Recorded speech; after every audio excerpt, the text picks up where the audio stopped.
Hi అండి, అందరికీ నమస్తే. వెల్కమ్ బ్యాక్ టు ఛానల్ అమ్మ అభిరుచి. ఇవాళ రెసిపీ వచ్చేసి టమాటా చట్నీ అండి. సింపుల్ అండ్ టేస్టీగా ఉంటుంది. ఖచ్చితంగా ట్రై చేయండి. ఇది ఇడ్లీలోకే కాదు, బోండాలోకి, దోశలోకి, ఎందులోకైనా సూపర్ కాంబినేషన్. కావాలి అంటే రైస్లోకి కూడా నంచుకోవచ్చండి, అంత బాగుంటుంది. ప్రాసెస్ అయితే చాలా ఈజీ. ప్రాసెస్లోకి అయితే వెళ్ళిపోదాం. స్టవ్ మీద గిన్నె పెట్టి ఆయిల్ వేయండి.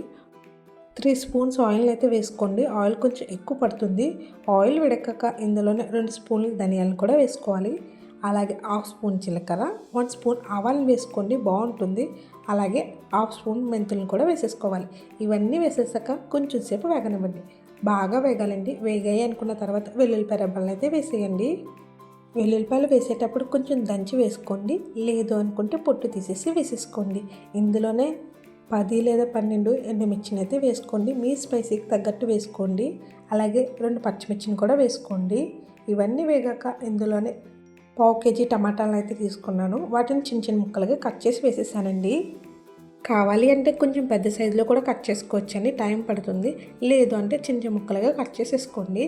మూత పెట్టుకుని మగ్గించుకోవాలండి. అలాగే మీరు కనుక ఫస్ట్ టైం నా ఛానల్ చూస్తుంటే కనుక వీడియో నచ్చితే లైక్ చేయండి, షేర్ చేయండి. మన ఛానల్లో ఉన్న వీడియోస్ని కూడా చూసేయండి. మీ ఫ్రెండ్స్ అండ్ ఫ్యామిలీ మెంబర్స్కి షేర్ చేయండి. ఖచ్చితంగా వీడియో నచ్చితే సబ్స్క్రైబ్ చేసుకునే వెళ్ళండి. మూత పెట్టుకుని మగ్గించుకోవాలండి. అలాగే ఇందులో 1/2 స్పూన్ పసుపును కూడా వేసేసుకోండి. పసుపు వేసుకున్న తర్వాత మొత్తం కలిసేంత వరకు కలిపేసుకోవాలండి. ఈ చట్నీకి టమాటాలు ఎంత బాగా మగ్గితే అంత బాగుంటాయండి. అలాగే టమాటాలు కూడా పండువి తీసుకోండి, పచ్చివి తీసుకోకండి. బాగా ముగ్గిన టమాటాలు అయితే ఇంకా బాగుంటాయి. ఇందులోనే రుచికి తగ్గట్టు సాల్ట్ కూడా వేసుకోవాలండి. అలాగే పెద్ద నిమ్మ సైజ్ అంతా చింతపండుని కూడా వేసుకోండి. పులుపు ఎక్కువ తింటామంటే కొంచెం ఎక్కువ వేసుకోండి, లేదు అంటే కొంచెం వేసుకుంటే సరిపోతుంది. ఇప్పుడు మొత్తం కలిపేసుకుని చింతపండు కూడా మగ్గిపోవాలండి. టమాటాలు, చింతపండు మెత్తగా మగ్గితేనే చట్నీ బాగుంటుందండి.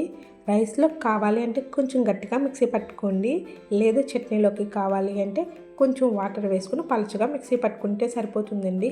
రైస్లో కూడా తినొచ్చండి, చాలా బాగుంటుంది, టేస్టీగా ఉంటుంది. మూత పెట్టుకుని నూనె పైకి తేలేంత వరకు మగ్గించుకోవాలి. అప్పుడే చట్నీ అయితే టేస్టీగా ఉంటుందండి.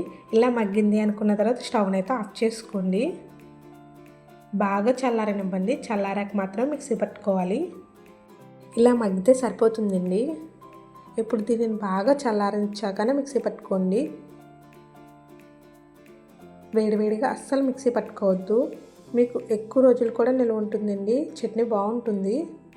మనకి పోపు కావాలి అంటేనే పోపు పెట్టుకోవాలండి, లేదంటే పోపు పెట్టుకునే అవసరమే లేదు. చట్నీ అయితే చాలా బాగుంటుంది. నేనైతే పోపు అయితే అస్సలు పెట్టను, ఇలాగే ట్రై చేస్తాం.